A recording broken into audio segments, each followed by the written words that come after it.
Hello everyone and welcome to the Paranormal Connection. I'm your host, Danna Wilberg. Today my special guest is an entrepreneur, an author. She rescues animals and is psychic. Her motto, find harmony within, then all things are possible. Please welcome Sharon Darrow. Thank you. You just do it all. You do whatever life brings you. If it's here and it has to be done, say yes and go for it. There, I love that philosophy. So let's start with your business. What kind of business do you do, Sharon? I have a little business called Travel ID Cards. I do photo IDs. I have a specialty card called the Kids Travel Card that I started with. I sell it all over the country online. All major airlines accepted it as identification for children on the airlines. And I've expanded it to include cards for companies, events, organizations, whatever. So that's what I do as an entrepreneur. That's very cool. Thank you. Where did you get the did you get a message that said this is something that we need? You need to do this, Sharon? A little bit, in a way. I was still working with a family business that closed in 2008, but I have autistic grandsons who are doing wonderfully now, but it made me realize how dangerous it could be if a child with special needs is separated from its parents or family. And these cards are really important, and they're different than others because I have places where people can put information on the back so that if a child is alone, whoever finds them will know how to properly treat them and how to get them back to their parents. So that was my inspiration, is my boys. I love it. Thank you. Very cool. And you write books. Yes, I do. Let's talk about your books. Well, the first book I wrote was because I was an animal rescuer. I bottle fed 511 kittens starting in 1988.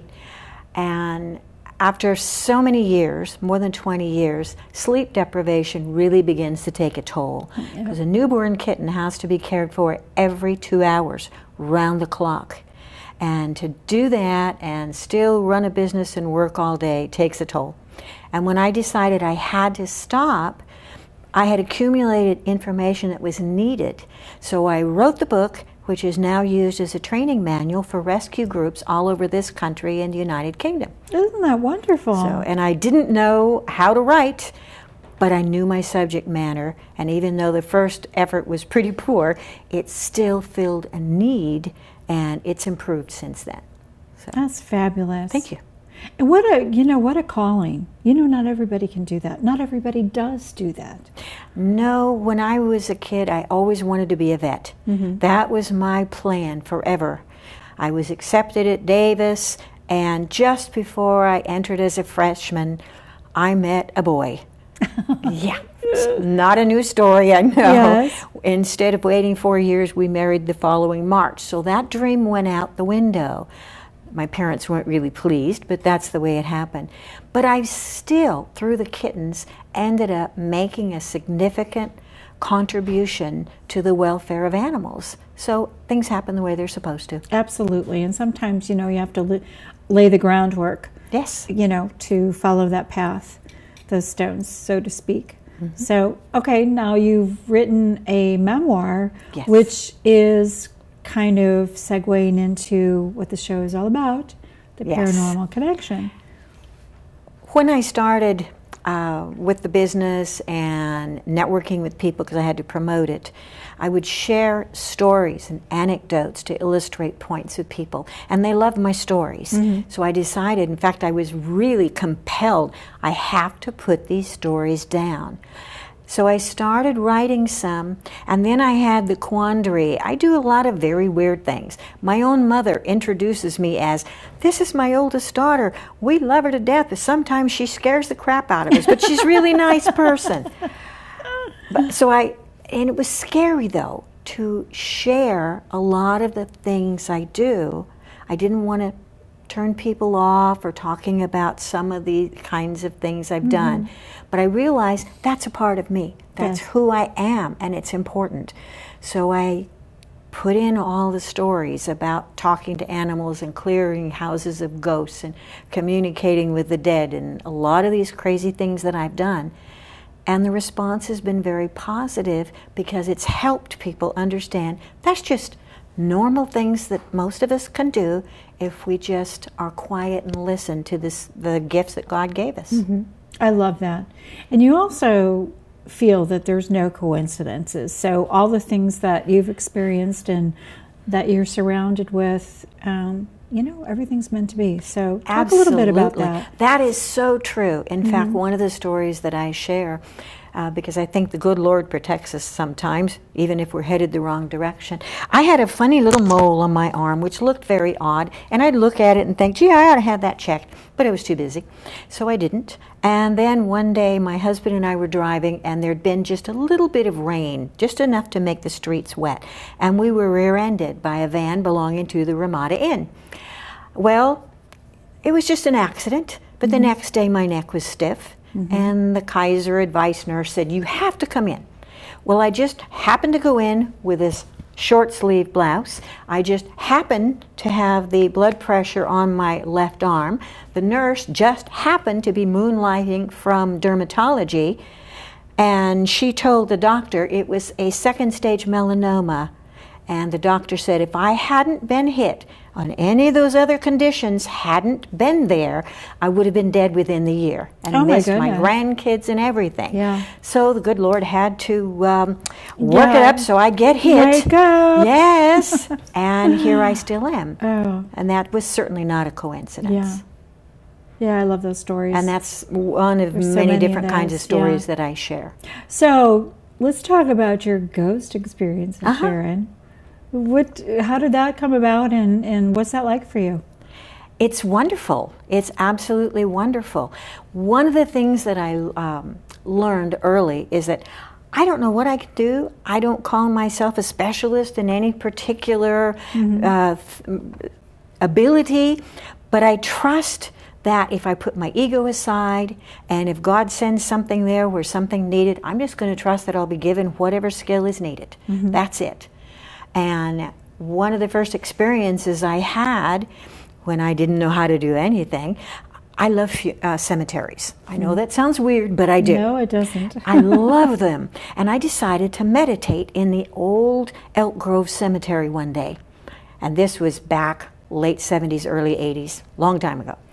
And when I sat down to meditate, instead of the white light, was hot red rage, which scared me. I didn't know what it was. I tried 2 or 3 times and I couldn't change it. So I decided, well, I don't know what this is, but I have to get away. Went home and it kept haunting me. Why was I tapping into this rage? So I trusted God, surrounded myself with a little bit of protection, and opened up. And there's the rage, and I saw this scene. And there was a woman, it was a western town, a young woman was on the sidewalk, and someone called, Anna, and she turned between 2 buildings, and then the scene changed to a saloon. And there was a young man, his name was Tom. I mean, I didn't hear them calling Tom, I just knew these things. Yeah. Tom was devastated. Anna was his wife, and she had disappeared. And the saloon is where they were all gathering together to coordinate the hunt for her. And the sheriff came in, put his arms around Tom, and he says, don't worry, Tom, we'll find her. And just within minutes, a man came in, and they had found Anna. She'd been raped and murdered. Oh my God. Tom was devastated, and he couldn't stay. He jumped into their wagon and took off, heading back to the ranch they shared. But he didn't make it there. He stopped on the way. There's a very large tree, and he hung himself. And of course, then he's on the other side. He realizes he didn't escape from any pain, and he knows that the sheriff is the one who did it. So he's got the rage, the impotence, nothing he could do. That's what I had tapped into. He was trapped here. So not knowing what to do, but I just said, turn to the light, turn to the light. Anna's there, she loves you, she doesn't blame you. You're okay, just turn to the light. He did, and he eased off. And I've never forgotten this story, but the rage and the emotional content is gone. Oh. So that was my first experience with connecting with a ghost, and I've done that similar thing several times since. And I spoke to a psychic, a friend of mine who had gone to some classes, and I told her about that experience, And she said, oh, well, of course, you did just the right thing. And next time, if you meet a ghost that doesn't want to move on, just call on the archangels, Michael and Gabriel, and they'll help you. And I grinned and smiled, and I'm thinking, oh, yeah, right, we're on first name basis, sure. But the truth of it is we all are. Yes, yes, They're there, we call on them. So it's just a matter, for me, of trusting, if I'm asked to do something, that whatever skill or contact I need will be provided. I love it, Sharon. No fear. No, there's no reason to fear. Yeah. In fact, a definition of fear that I heard many years ago and I love, fear is a lack of faith. If you have faith, there's nothing to fear. I love it. You know what? From the time I've met you, you're fearless about everything you do, and that's just what's so spectacular about you. Well, thank you. Yeah, well, I love people. Yeah. And to sharing with, I don't think I've ever met a person that didn't have something that they could teach me. And getting older has some benefits, and one of them is if I feel something, you know, that I think you need to hear or that might be helpful, I'm not going to worry about whether or not you think I'm nuts or I'm interfering. I'm just going to share it because that's what I feel that I'm called on to do, and it feels wonderful. Exactly. And, you know, I think more and more people are starting to accept that, especially when it's kind of important news. And you know, if it resonates with you and somebody delivers it in a loving way, that you're meant to hear it. Yes. So, do you have those experiences quite often? Yes, I do. And it's interesting, though, usually when I'll open up about, because not everybody knows that I do this kind of stuff. Maybe they will now, but not every experience is it appropriate to bring up these kinds of things. But it's like we're guided, and if we get information, we'll open up in someone, and almost always we'll find out that either there's a need, they needed to hear it, and we're there for them, or they share similar beliefs and skills, and now we've met someone else that we can share and support one another. And there's so many now that I keep meeting with what we call kind of woo-woo talents. Lots and lots. People you'd never imagine. Exactly. We're here for a reason. Absolutely. But we are careful when to open up. Yes. It's not always well received, so I don't want to intimidate or push myself on anyone, so I listen to the little voices first. I think, you know, you brought up a really good point too, is listening. Because we all hear things and it's like, what is this? Am I losing my mind? Am I being tricked? You know, it's having the faith and knowing that what you're hearing is something that either needs to be delivered or it's something that you need to know personally. And connecting with that and trusting that, you start living differently. And that's such a beautiful thing. And it does eliminate the fears, and it does, you know, turn into, you know, situations where you can either help somebody else or you can teach. So, yeah. And one of the things that I seem to come across a lot is experiences with people who are dying, or animals who are dying, or someone who has passed. And I've been blessed with being with two very dear friends that I helped through the dying process, in fact 3 now. And I come to believe that sharing a death is as intimate, as beautiful, and as loving as sharing a birth. And now I understand why our grandparents and great-grandparents would clean the bodies and dress and do the sharing experiences in home. We've lost that in our culture now. We're so afraid of death, we push it away, we want it in a sterile environment in a hospital. We're missing something incredibly beautiful by isolating ourselves from that. I know I've brought this up before, but before my mother died, she said that we're all producers of our own lives. Absolutely. And I tell you, she was like she was on to another audition. And when you stop and think about what we go through, you know, it is, we live our own story and then we move on to another one. So you kind of accept that, appreciate that the person's not gone forever. They're just moving on to a different story. And I've been fortunate, you know, to be there too when people have passed on. And sometimes you just see this, you know, the sense of peace and the revelation of where they're really going, and it's just so cool. It really, really is. Yeah. And it's funny, I've heard people who are, you know, a little ambivalent about what they believe and their fears and stuff, and they'll say, well, how can you talk about this stuff and we create our own? Look at that life, that was tragic, that was horrible. And there was, and what I like to compare it to is an analogy. I love movies. Many people love scary movies, horrible movies. And we go in, but we're entertained. Right. We're scared to death because we know it's just a movie. When it's over, we're going to leave the theater, and that was fun. And if, in fact, we're part of planning and scripting the lives we live, Yes. maybe we needed this life of drama and stuff to go through.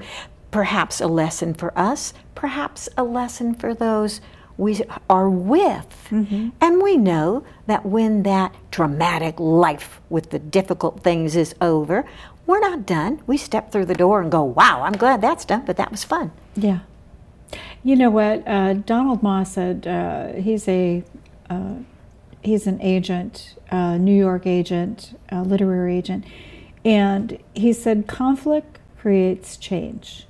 You need conflict on every page of some sort because it does. It moves the story along. That's right. So I think of those things too, as tragic as things can be sometimes, and my heart, you know, breaks for people who have, you know, lost someone near and dear as well, just because we're human beings. Of course. You know, we have that emotion, but at the same time, it's part of the story, and you see how they move on or how their life changes because of this, and you know, it's just part of the story. That's you right. know, like you said. And an example there from my own life, I had a nephew who, when he was born, had to have a pacemaker implanted because they knew while he was still in utero that something was wrong with his heart. It never went more than 80 beats. So as a 2-week-old, he had to have a pacemaker implanted. My sister named him Seth Gabriel. You can't get a more angelic name than that. And Seth, when he was 2, he literally died on the table, but they had him in San Francisco and they were able to bring him back. And we had 2 more years with him, and then he passed away when he was 4, which we all knew it was coming, but we were not prepared. Yes. And my sister let me spend some quiet time with him in the hospital after he was gone. I was amazed. There was no sense of a too early passing or tragedy or anything. As I sat with this tiny little body and this beautiful little spirit, I knew that he had lived what he was supposed to do in life. And that was to provide a lesson for all of us. Every day is precious. Whether we learned it or not, that was up to us. Right. But he lived his mission in life. And so there was nothing tragic there. Yes, we all missed him and were devastated we wanted more time with him. But he accomplished his mission. And that's what we don't always understand. It's part of a much larger tapestry than we can even imagine. So his life was glorious. We were just lucky to have known him. Yeah. I love that, Sharon. Thank you. Very, very well. And all of those, that's another story that I share, like so many others, in the memoir, because most of us have had some kind of an experience of losing someone close. And then we realize later, we learned a lot. And usually, like the things that I talk about, when we're going through something horrible and scary or dangerous, we don't go, hey, thanks God I needed this. No, we're devastated and it's awful and we're, you know, going through this terrible time. Sometimes it's years later that we look back and understand there was a gift in that experience. Exactly. We were strengthened by that. We're who we are today because we lived through that. It's a little tough, but sometimes sharing those is helpful. Well, I'm glad you're putting things like this in your book, because there are people out there that you know, they are experiencing something and they don't know what to do with their grief. They don't know what to do with their pain. And understanding that it's part of who we are and part of the story, Yes. you know, that we live, you know, can be very helpful. So, In have fact- you finished it? Is it? Oh, yes, that's the Okay. memoir that I wrote. It's called From Hindsight to Insight, Oh, I love a it. traditional to metaphysical memoir, Okay. which really sums up what you're going to find in it. But, you know, when you talk about the grief and it's hard to handle, Khalil Gibran, amazing writer, in his book The Prophet, which, you know, was written in the 20s, and it still is rich and as important now as it was when he wrote it. But he says that sorrow is simply what carves out the cup that we hold our joy. Without sorrow, we couldn't know the depths and experience real joy. Obviously, he puts it much more poetically than that. Well, But that was it's beautiful. still the You had me going. That was necessity of beautiful. both sides. Yeah, that's so true. So true, Sharon. And we think that life should be just all sunshine and daisies. How boring would that be? We wouldn't grow or learn at all. Yeah, it reminds me of the Time Machine with the Eloys. How they were just so numb. Yeah, so blah. Well, we're getting to that point where we have to give our information. So please tell everybody where they can find your books. Okay. And do you have a website? Probably the easiest place if they want to find out about me, see some pictures, and the different books I've written and events, etc., is my author website, which is SharonSdarrow.com. And I emphasize the middle initial because there is another author, which I did not know when I wrote my first book, called Sharon Darrow, and I'm sure she appreciates that I now use the middle initials, so we are separated. She's very well known and an admirable author, but I'm the SharonSdarrow.com. All righty. Well, let's give some information about the Paranormal Connection. The Paranormal Connection airs the first and third Thursday at 9:30 p.m. Pacific Standard Time. Our companion show, Story Connection, airs the second and fourth Thursdays of each month. Each episode repeats the following Friday at 1:30 p.m. and Saturday at 5:30 a.m. Watch these programs online at the same air times by going to accesssacramento.org and clicking Watch 17. In the Sacramento region, you can see us on Comcast Channel 17 and on AT&T Channel 99. You can find previously aired shows on the Paranormal Connection YouTube channel. For information on upcoming shows and previous Paranormal Connection guests, go to paranormalconnectiontv.blogspot.com. You can contact us at paranormalconnectiontv@gmail.com. And don't forget, find us on Facebook, become a friend, and become a fan.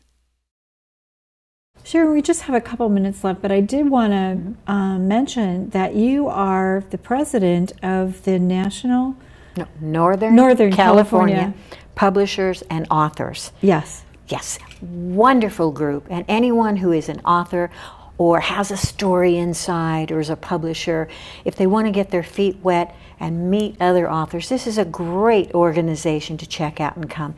Even if you don't think you're going to write, but you are an avid reader, it's a joy to come meet people who've actually done it, find out they're real people, and be able to go, wow, I read this book, and that person's my friend now. I know I'm easily amused, but I really get a kick out of that. No, you know what? You're like a magnet.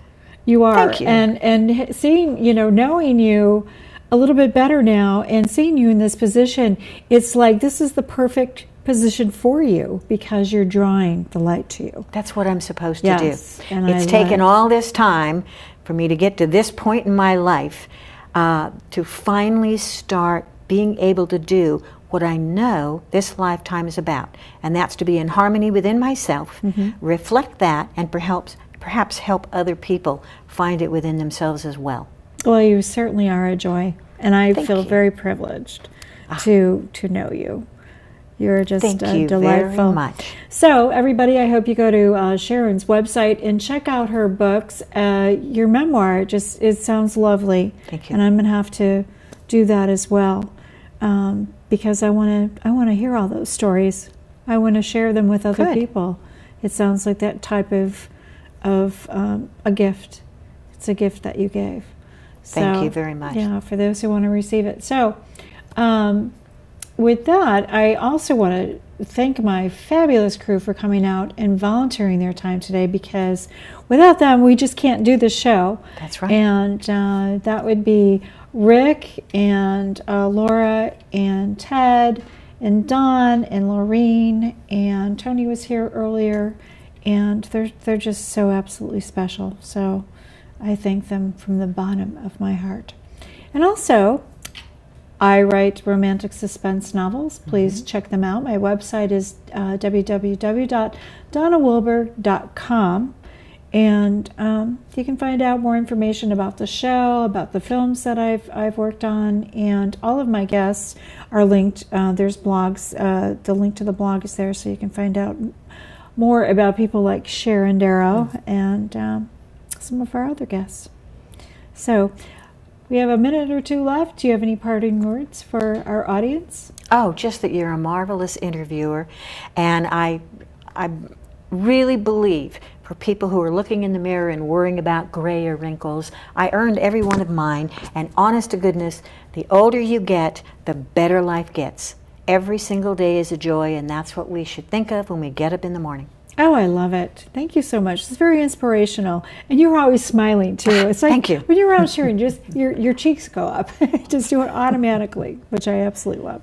So thank you again for coming on the show and sharing your story. And with that, we're going to say good night.